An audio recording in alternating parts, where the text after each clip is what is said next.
우리에게는 각자의 구별된 삶이 존재합니다.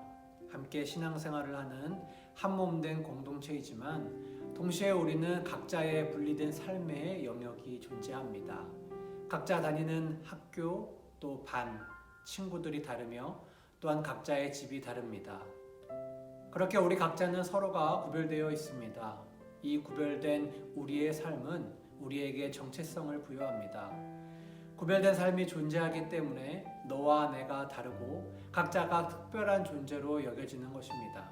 그러므로 구별된다는 것은 특별한 존재가 된다는 것입니다. 하나님은 하나님의 자녀들을 구별된 존재로 부르셨습니다. 오늘 본문은 하나님께서 먼저 부르신 특별한 민족인 이스라엘 민족의 역사에 관한 이야기입니다. 본문은 레위기 26장 1절에서 16절 말씀입니다.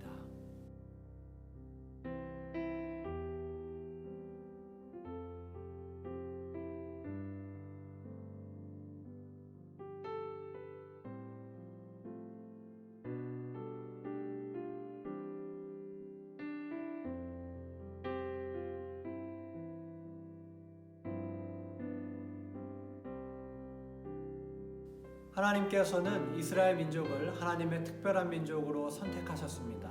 하나님은 애굽 땅에서 이집트인들의 종살이를 하고 있던 이스라엘을 부르셨습니다. 그리고 그들에게 새로운 땅과 삶을 허락하시기 위해 가나안 땅으로 인도하셨습니다. 하지만 가나안 땅을 준다고 해서 모든 것이 해결되는 것은 아닙니다.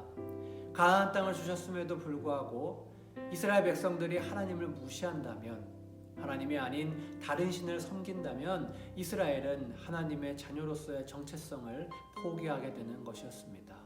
그래서 하나님은 광야에서 40년 동안 이스라엘 백성들을 훈련시키십니다. 광야는 하나님께서 도와주시지 않으면 살아갈 수 없는 척박한 곳입니다. 하나님은 그곳에서 먹이시고 보호하시고 교육하시면서 가나안 땅으로 인도하셨습니다.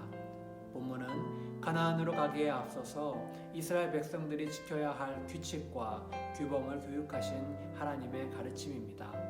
새로운 땅에서 새로운 신분인 하나님의 자녀의 신분으로 살아가기 위한 하나님의 당부의 말씀인 것입니다. 그리고 이 가르침은 여전히 오늘날 우리에게도 유효한 가르침입니다. 하나님은 이스라엘 백성들이 해야 할 것과 하지 말아야 할 것을 분명하게 정하셨습니다. 만약 이스라엘 백성들이 하나님의 규례를 잘 지켜 행한다면 하나님께서는 수많은 복을 주시겠다고 약속하셨습니다. 본문 4절에 보면 나는 철따라 너희에게 비를 내리겠다. 땅은 소출을 내고 들의 나무들은 열매를 맺을 것이다. 또한 5절 하반절에 보면 너희는 배불리 먹고 너희 땅에서 안전하게 살 것이다 라고 말씀하십니다. 하나님의 말씀에 따라 순종하면 하나님께서 삶의 문제를 해결해 주신다고 약속하셨던 것입니다. 반대로 하나님의 뜻을 지키지 않고 살아가면 무서운 벌이 있을 거라고 하나님은 말씀하십니다. 본문 16절입니다. 나는 너희에게 다음과 같이 보복하겠다. 갑작스러운 재앙 곧 폐병과 열병을 너희에게 보내서 너희의 눈을 어둡게 하고 기운이 쏙 빠지게 하겠다. 너희가 씨를 뿌려도 너희의 원수들이 와서 먹어버릴 것이다. 그러니 결국 이스라엘 민족이 잘 먹고 잘 살기 위해서는 하나님의 뜻에 따라 순종해야 하는 것입니다. 모든 것은 하나님의 뜻 아래에 있고 하나님께서 이렇게 약속하셨기 때문입니다. 하지만 오늘 우리는 이러한 하나님의 뜻에 별로 관심이 없습니다. 우리는 잘 먹고 잘 사는 것을 갈망하지만 이것을 하나님께서 허락해 주셔야 가능하다는 것을 신뢰하지 않습니다. 이스라엘 백성들도 그랬습니다. 가나안 땅에 들어갔을 때에 이스라엘은 그곳 사람들이 믿고 있었던 바알과 아세라 우상들을 섬깁니다. 또한 하나님의 힘이 아닌 자신들의 힘을 신뢰하며 왕을 세우고 군대를 조직하자고 제안합니다. 하나님은 그러한 이스라엘에게 실망하셨으며 그들은 결국 주변국에 의해서 무너지게 됩니다. 그러나 하나님은 포기하지 않으셨습니다. 하나님의 백성과 함께 하시길 원하셨습니다.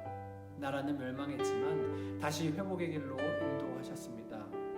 그리고 이스라엘뿐만 아니라 전 인류의 회복을 위하여 하나님의 아들 예수 그리스도를 보내주셨습니다. 사랑하는 청소년부 여러분, 우리의 기쁨과 우리의 소망이 바로 여기에 있음을 믿을 수 있기를 소망합니다. 우리가 하나님의 자녀로서의 정체성을 갖고 살아갈 때에 하나님께서 우리를 돌보신다는 사실을 믿을 수 있기 바랍니다. 내가 잘나서가 아니라 하나님이 허락하셔서 우리가 복된 삶을 살 수 있는 것입니다.